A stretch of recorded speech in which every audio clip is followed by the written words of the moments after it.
Welcome to the Wheat's on Your Mind podcast, the official podcast of the Kansas Wheat Commission and Kansas Association of Wheat Growers. My name is Aaron Harries, and I'm joined today by the CEO of Kansas Wheat, Justin Gilpin. Going to have one of our quick regular updates here on what's going on in the wheat world. We're recording this on Wednesday, October 22nd. Justin, we finally got some fall weather here in Manhattan and across the state. It's been warm and windy, but farmers are obviously very busy right now bringing in the fall harvest and planting that winter wheat crop. How do you think that's going? Where do things stand across the state? Well, I think it's good to be with you here in the new bunker with you and Dave, and so I like you getting new digs in here. So, yeah. And as always, congrats on how the podcast is continuing to gain momentum, and you do a great job with it. But if we just want to take just a couple minutes and not do one of your regular sessions, just touch on some of the things that we're not seeing from maybe the weekly USDA reports as we're dealing with the government shutdown. We definitely have had a pretty open window here that's allowed a lot of field work to get done, and certainly our farmers have been very busy. So soybean harvest, corn harvest, wheat planting, and getting all of those activities done here this fall. If you try to put a number on where we're at on our wheat planting, I think I got quoted in the Milling Baking News. I think I said in jest that we're somewhere between 30% and 100% done, and I kind of said that in jest, and he actually put that in the articles. But I wasn't wrong, probably. But you know, if we wanted to try to compare it to where we were at about this time last year, where we would be typically, I think last year we were right around 85 to 87% complete planted. I would say, you know, we had been lagging a little bit just because we had so much moisture in the south central part of the state. Farmers were needing things to dry out before they could get back in the field, and so that area of the state might have been a little bit further behind, whereas the western part of the state was right on what we would consider an average pace. We're probably in that 80% complete planted about this time of year with this window that we've had. And of course, you know, this would be that time of year we start turning our attention to also what that early emergence and ratings are looking like.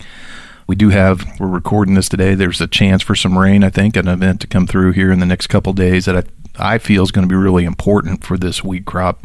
We have had kind of this open window that if we could get some rain on it, get some emergence, I think farmers just feel a lot better about what we've got in the ground.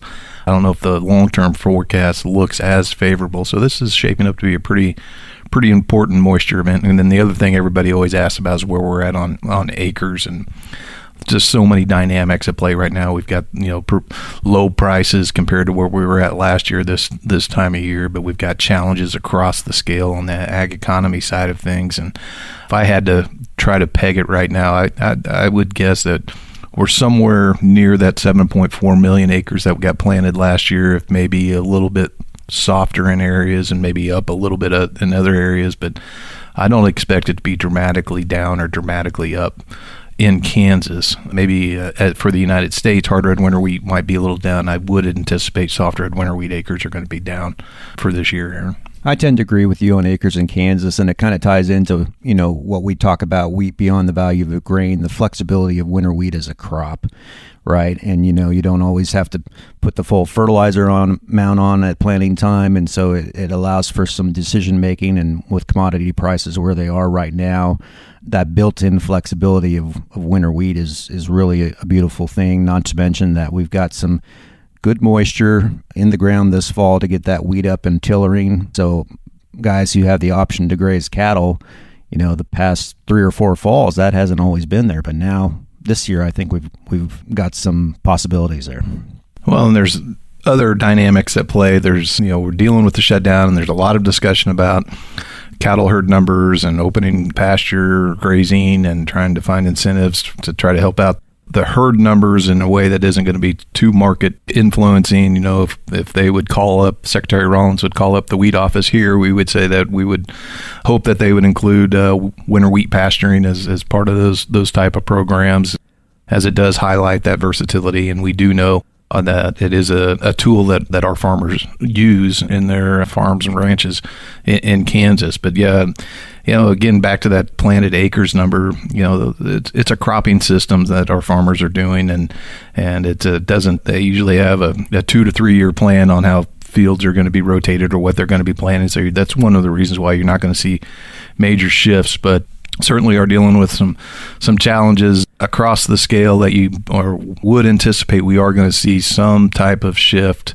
if things don't change where we're at on soybeans and sorghum and access to China and what that might mean to corn and wheat acres if farmers are trying to map that out here for the next year.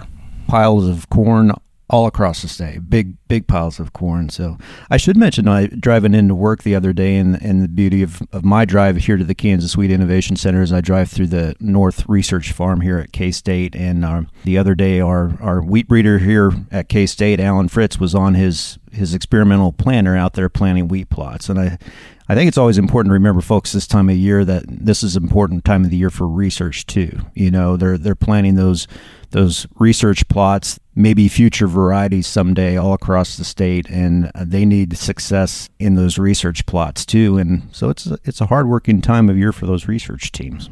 You head up a lot of our research that's going on, working with our research committee and working directly with our researchers that doing projects with breeding and pre-breeding and at Kansas State University, funded by the Kansas Wheat Commission and through farmers' investment through the checkoff. But one of the success stories I believe that we had since the last time that I had the chance to visit with you was, I think I saw you down on the field with Coach Bill Snyder on a football game that K-State won, by the way. So I don't know if you need to do that for every game, but tell us a little bit about the opportunity to be down with the Oldie family and Coach Bill Snyder and the Research Foundation down on the field. Well, and I saw you there too, and what a great day that was, and a great experience, just an opportunity to honor a great man, and in a unique way from Kansas wheat farmers. So K-State did name a new wheat variety out of Gorong Zhang's program at Hayes, KS Bill Snyder, and it's, I think, third or fourth year after release.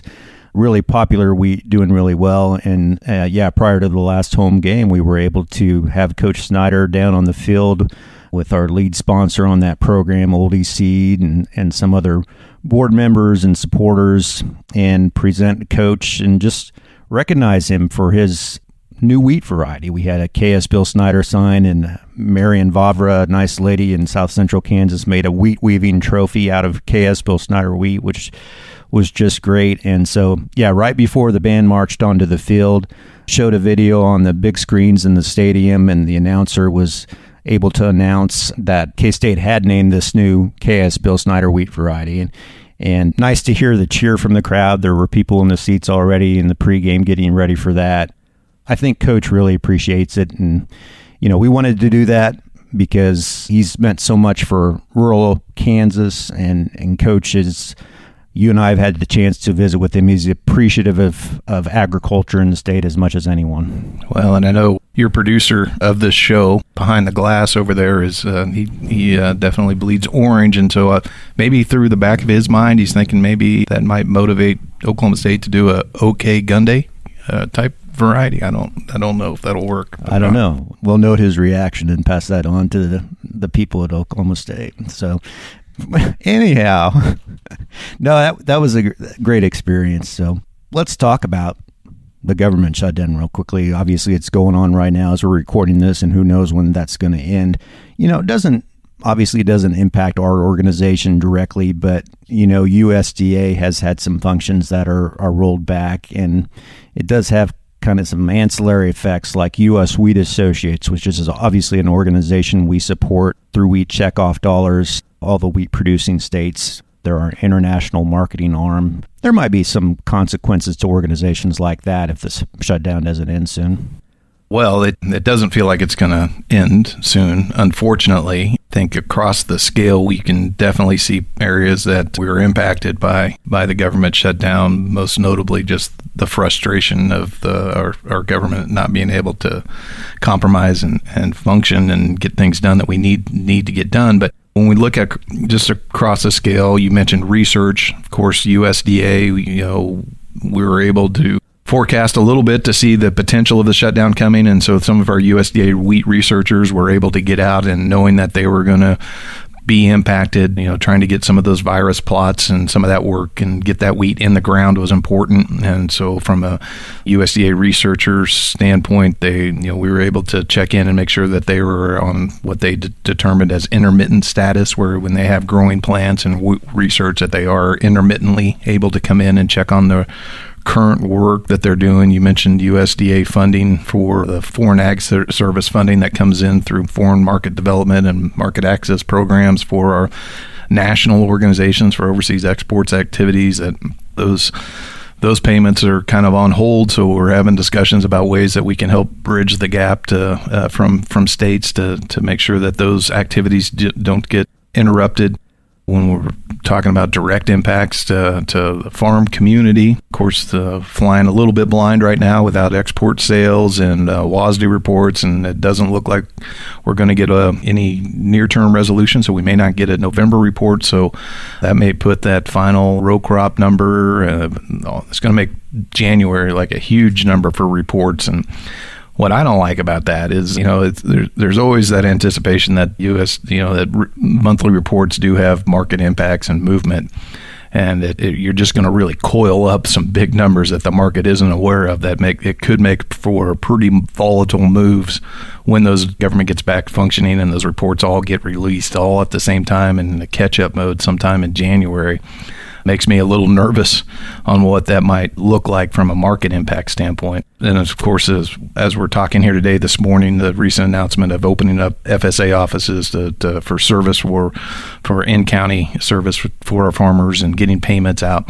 I think that's a good sign. Glad to see that they're making that decision for our farmers. And of course, with the looming payments, to try to address the ag economy situation that we're dealing with right now. I mentioned that they're looking at something on the livestock side, but as far as the overall economy, I haven't seen how that's going to be rolled out. I hope they do it in a way that's more similar to like the ECAP assistance program that they did versus the MFP program. Certainly, soybeans and sorghum are getting a lot of attention because of the trade disputes and the retaliatory tariffs dealing with China. But it's not just a commodity issue that we're dealing with in the economy, and it's really not just a trade issue that we're dealing with in the ag economy. It's an overall cost of inputs and then challenges that all of our producers are facing. So I hope they do it in a way where it can benefit producers in a broad sense and not be on a per bushel commodity basis. But at the end of the day, the tagline of we want trade, not aid from farmers, I think that still stands true. But we're certainly dealing with a time right now that the ag economy is definitely going through some stresses. And how are wheat exports doing right now?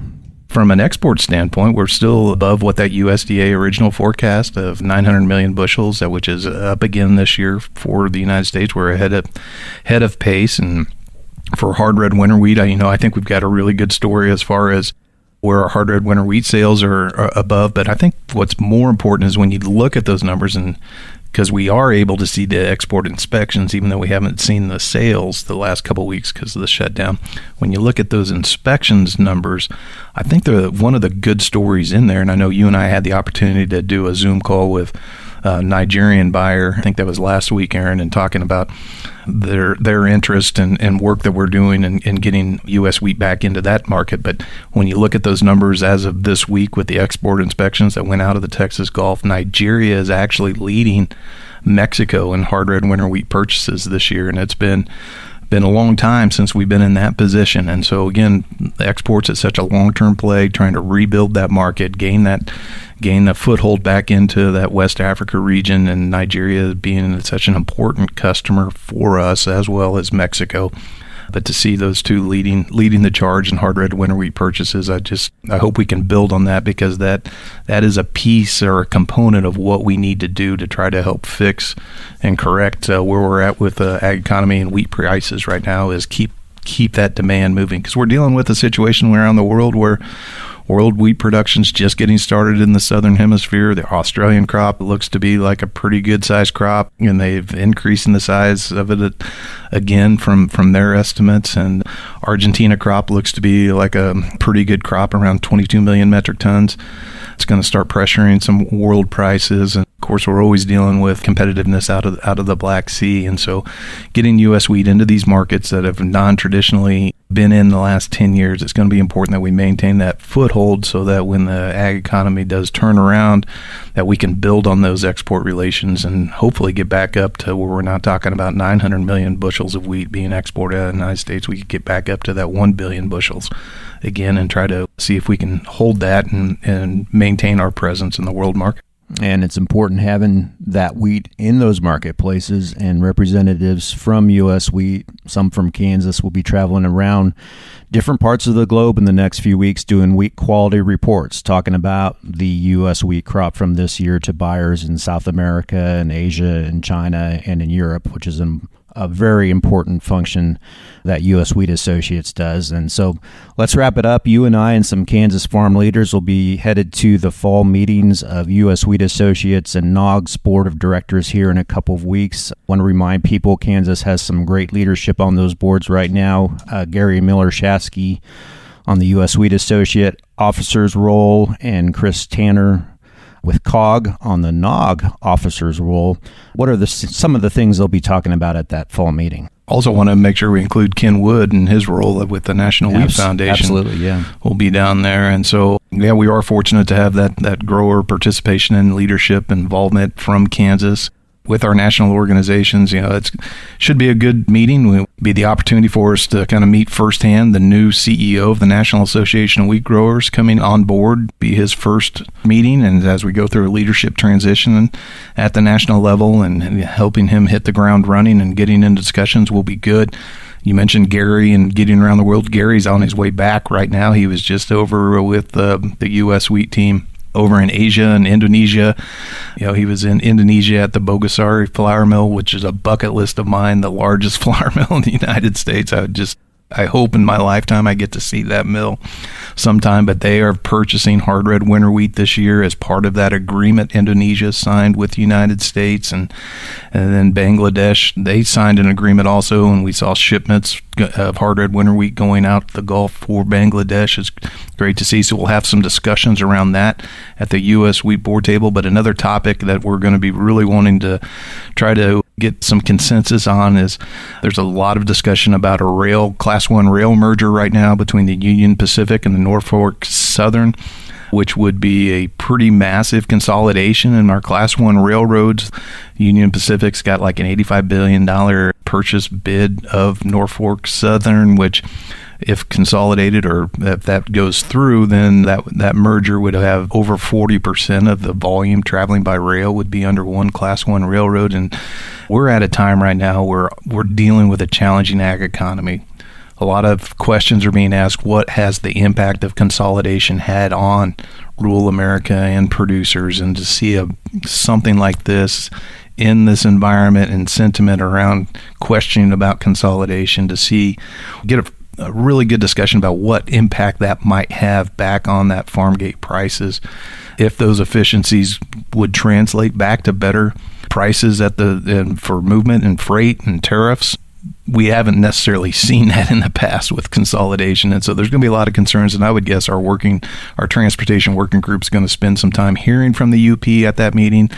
BNSF is also going to be at that meeting, but we're going to have to come down to a decision about what we want to do as a wheat farm organization about trying to get our voice heard about concerns about what that impact might have and make sure that it won't be a negative impact, because that freight component is something that we definitely deal with, especially with the basis levels we see in the country, and then of course our FOB competitiveness in the overseas market. Lots on the plate right now. Never a dull moment in the wheat world in Kansas or internationally. So Justin, thanks. Always good to catch up with you and appreciate the update.